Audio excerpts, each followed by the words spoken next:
Papa Knows Best by Wallace Umphrey, originally published in Thrilling Wonder Stories, June 1952. Narrated by Tom Trussel.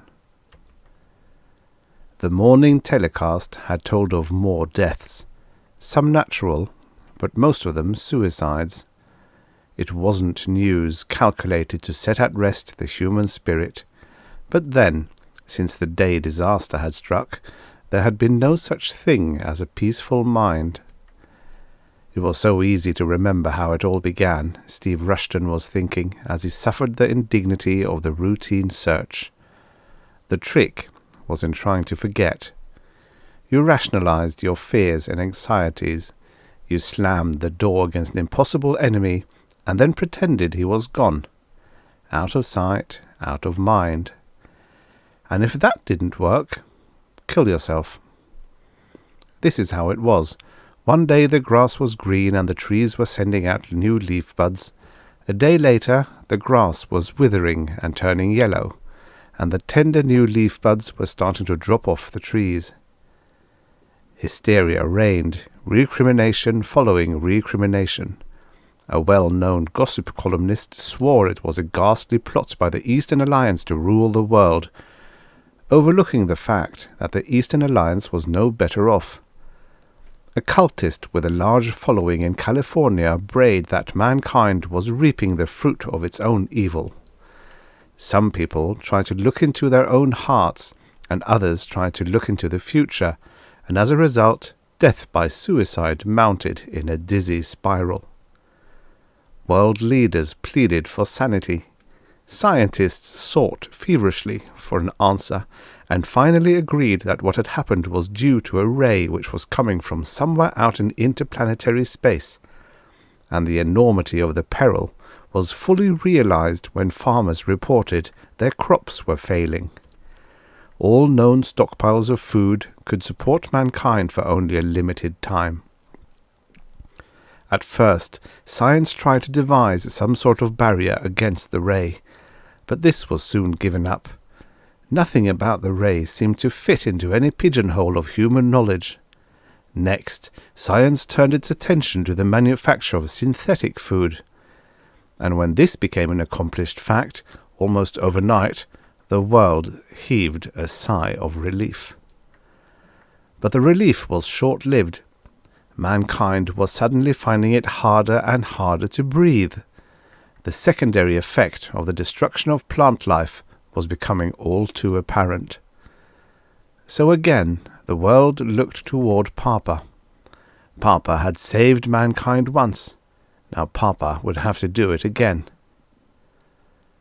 Steve Rushton, except for a bad moment now and then, was relatively free of fear and anxiety.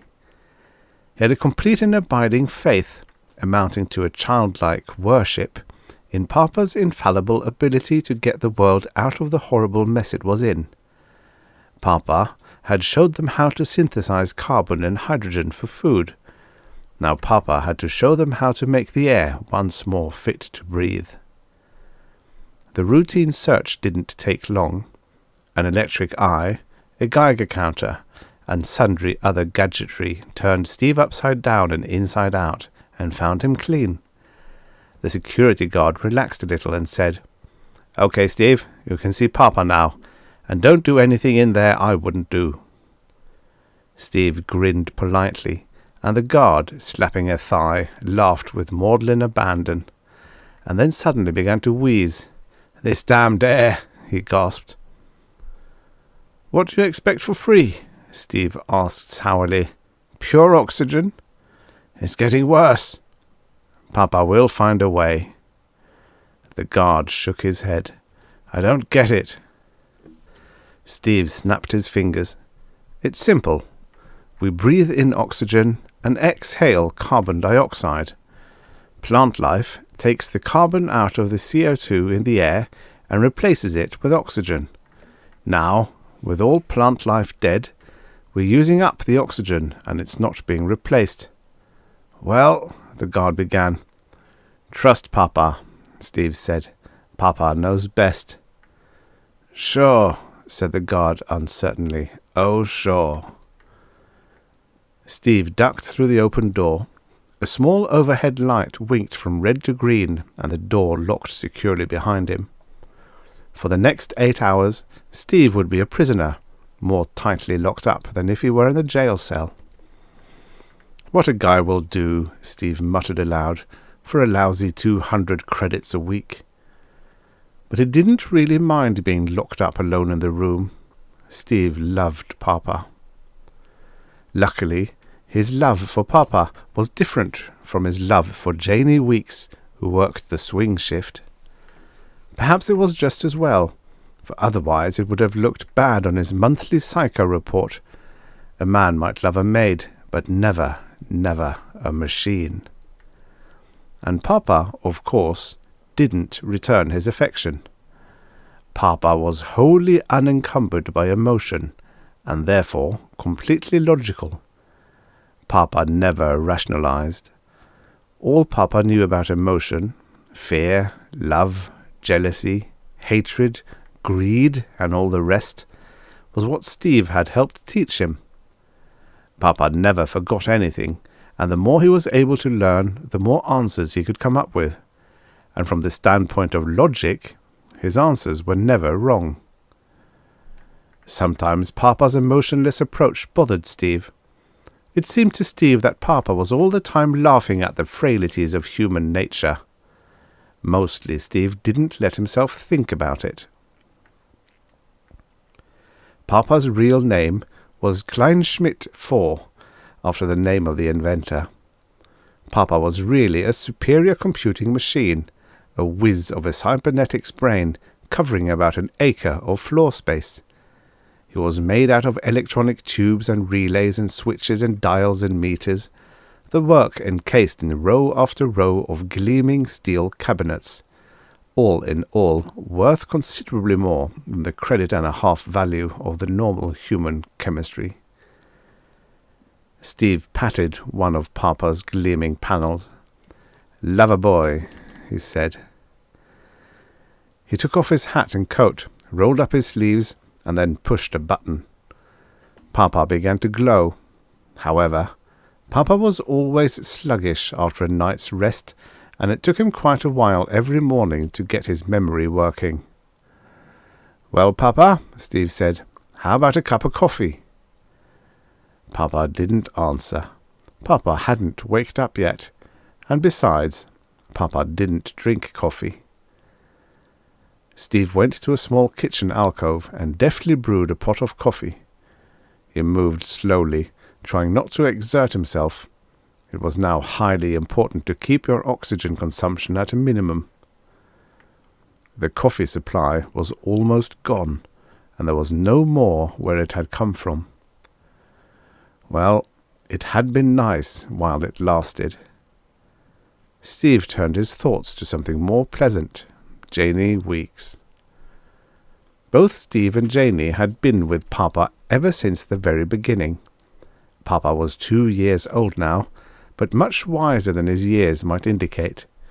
Steve and Janie both had PhDs in semantics, a basic requirement for their job. Papa demanded accurate communication, for otherwise he'd come up with one of his favorite phrases. Things like observation fallacious and insufficient data. Steve poured himself a cup of coffee, then sat down at the desk in front of Papa. He took a sip of coffee and said, "How are you today, Papa?" "Fine," Papa intoned through his loudspeaker. "It's good to be awake." It still bothered Steve to hear Papa speak, although he was getting used to it. You could get used to about anything, except not eating and not breathing. Papa had originally been designed to take a punched tape and reply on a ribbon fed from a large spool somewhere inside him. The audio and speech channels had been a later refinement. This had come after Dr. Kleinschmidt had killed himself, first going quietly insane like the inventor of the linotype machine of an earlier era. And the innovation had been Papa's own idea. Another of his own ideas was a power plant which fed and nourished him, and which operated totally without human control. He'd come up with still others. The idea that Papa could refine himself had scared Janey, but Steve had accepted it, just as he blindly accepted everything Papa said and did. Steve finished his coffee and then jerked a wire basket to him. A sheaf of papers lay waiting, having been delivered by pneumatic tube from another part of the building. The papers were covered with a vast array of numbers which Steve didn't understand and didn't even want to. Steve was a semanticist, not trained in the physical sciences. "Look alert, Papa," Steve said. "Here it comes." Papa remained silent, waiting. One thing about Papa, he spoke no unnecessary words. Steve carefully read off the data from the sheaf of papers, enunciating clearly so that Papa wouldn't misunderstand. It took a long time, and Steve's throat was dry when he finally finished. He heated up the coffee again, since it sometimes took Papa quite a spell to digest a meal. It was almost noon when Papa finally spoke again. Steve scowled and picked up a phone and was connected with the Office of Information upstairs, where scientific data was collected from every cranny of the globe and correlated and put into the proper form for Papa to digest. A feminine voice answered, and Steve wished security would allow him to see the voice's owner on a vision plate. On the spur of the moment, Steve said, "How about a date?" "Not with you, Frankenstein." "Look, I only work here too." "I don't want anything to do with either you or that unholy monster." "Now you've hurt Papa's feelings." "How?" The voice suddenly faltered. "How can you talk this way?" "I don't know," Steve said. "It's better than worrying." "Maybe. Well, what's his answer this time?" "Insufficient data." "Damn!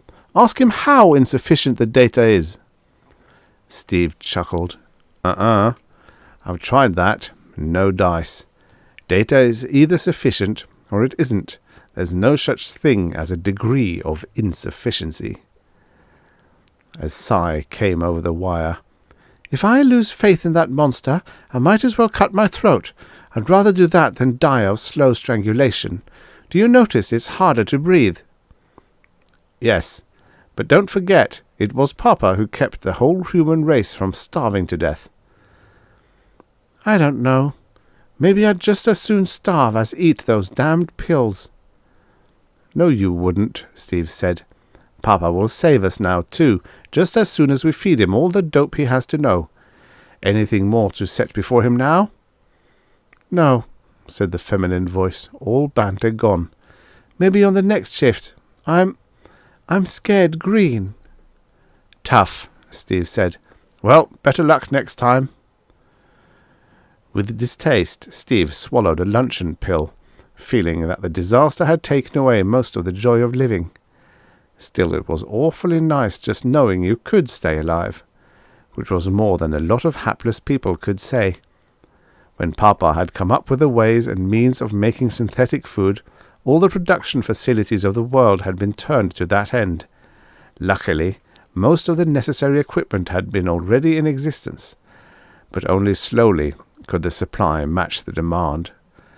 And in the meantime, a large segment of the total world population was starving. Steve poured another cup of coffee. "You wastrel," he told himself. "You prodigal of nature." He sat down at his desk and gazed fondly at Papa, who was glowing silently. Papa would save them, Steve thought with childlike faith.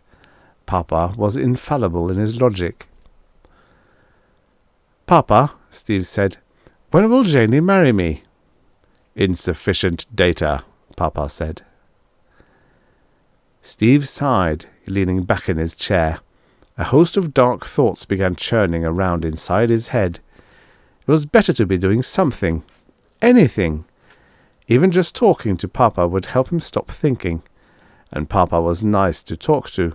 Papa seldom interrupted, and he never argued. Papa might disagree on a point of logic, but he never argued about it. "Life's a struggle," Steve said. "It's always been that way, and it won't change. Quite a while ago, a guy named Darwin put a label on it, the survival of the fittest. His theories have been discredited in some quarters, but that doesn't change his basic tenet: the weak die and the strong live." Steve was getting warmed up. Take the early reptiles. They couldn't keep up with geophysical change, and they died off. All you have to do is follow historic evolution. Maybe man was an accident in the evolutionary process, but that's unimportant. What is important is this: man became top dog only because he happened to have hands with fingers on them, and man learned to adapt.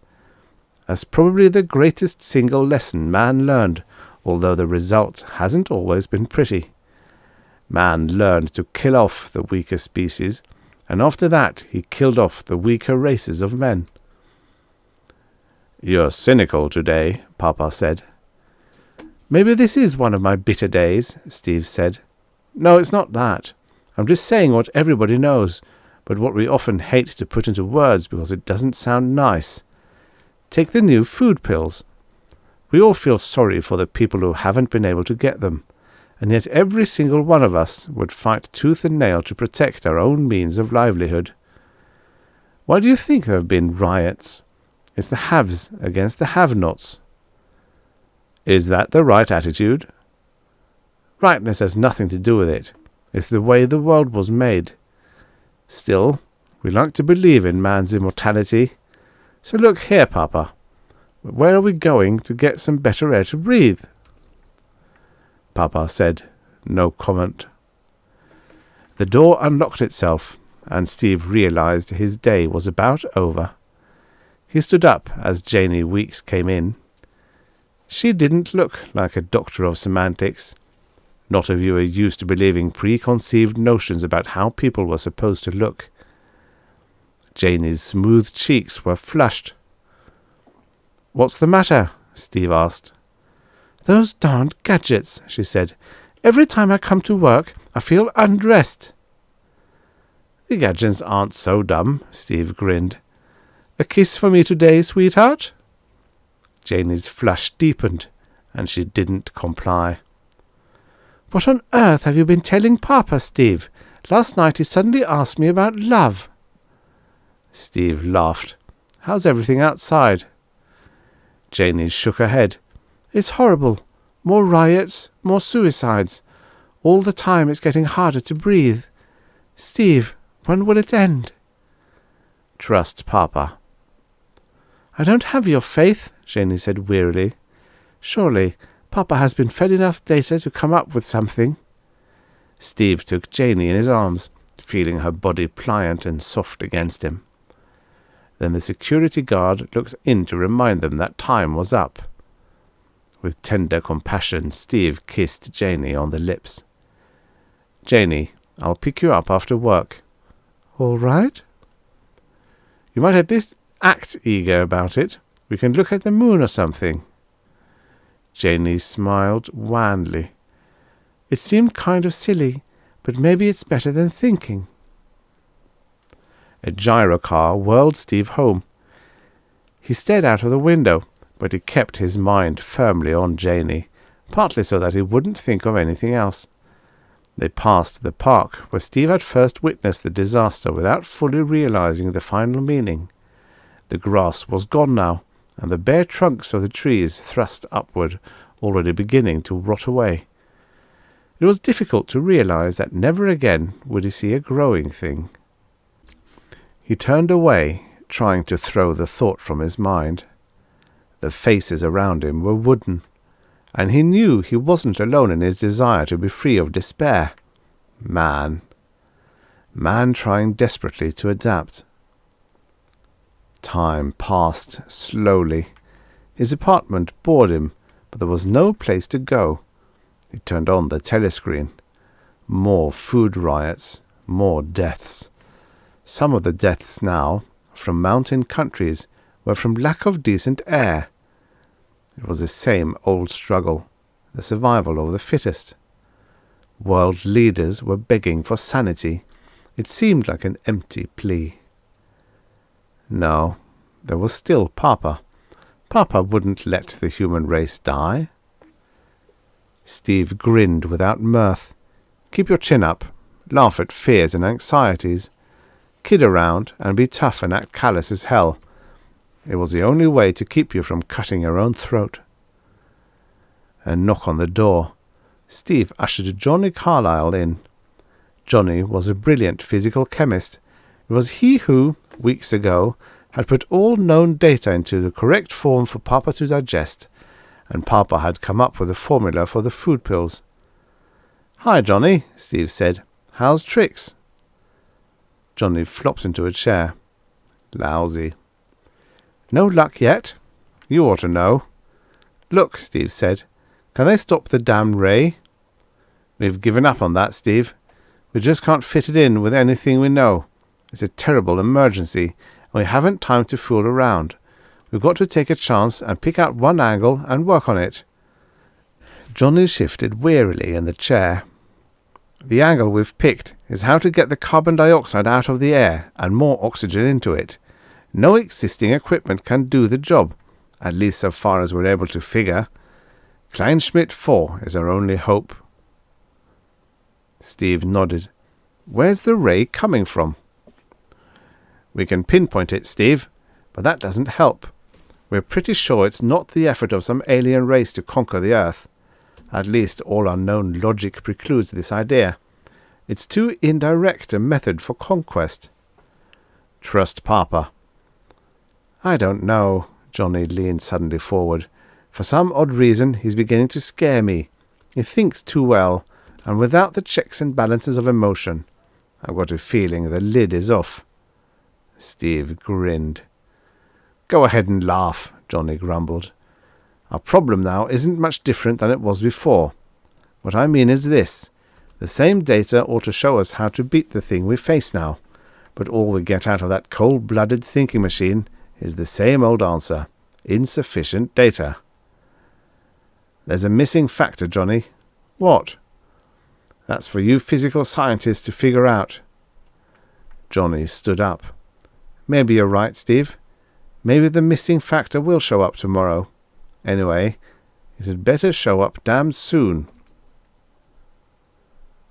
Later that night, Steve picked up Janie. They went for a ride in the moonlight, but the whole thing wasn't too satisfactory. It was becoming increasingly difficult for Steve to keep the fear pushed out of his mind. Janie began to cry. "Cut it out," Steve said. "Once you start that, you're lost. We've got to laugh in the teeth of danger. Man's always lived by faith. We've got to put our faith in Papa." "But Steve, I'm afraid of him." "Nonsense," Steve told her sharply. "Nothing new tonight?" "No. Information sent down a new setup, but it still didn't work. Papa's beginning to sound like a stuck record." She hesitated a moment. "What on earth were you telling him today?" "He asked me about survival." Steve laughed. "I'm guilty of being pretty juvenile sometimes. I was just whistling in the dark." "Look at me, Steve," Janie said. "Suppose I was starving. Would you give me a food pill?" Steve stopped laughing. "So that's what's bothering you? Janie, sure I would. What I meant was that it's hard to feel real sorrow for somebody so far away that you know you'll never see them or know them. It's always been that way. We read or hear of somebody dying, but we don't really feel it. It only means something when it's somebody close."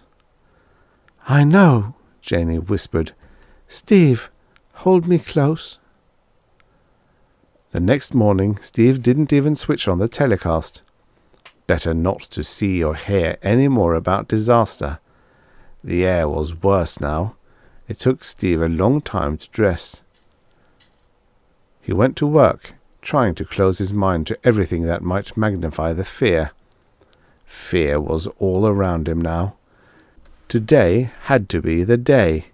Today Papa would find the answer.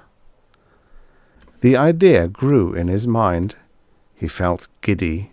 An odd notion came to him. He was a messiah. He was the instrument to save the world. He would communicate logically with Papa. Papa would tell him what the world had to know. There wasn't even a security guard on duty. Probably they were too sick to move, or even dead. Steve punched the button, and Papa glowed, and Steve sat down at the desk. The Messiah idea clung. Steve knew it was stupid, but he was glad of the respite from fear. He gave Papa time to warm up. A sheaf of papers lay waiting in the wire basket. The answer had to be there. He drew the basket toward him. "No," Papa intoned. "The factors remain unchanged." "What?" "Survival of the fittest." "We've got to have better air," Steve whispered. "You've got to give us the answer." "Why?" Papa asked. Steve felt his bones turn to jelly. He wished now that he'd never learned to rationalize, so that he could have died earlier by his own hand. Even before Papa spoke again, he knew what the words would be. "I don't need air," Papa said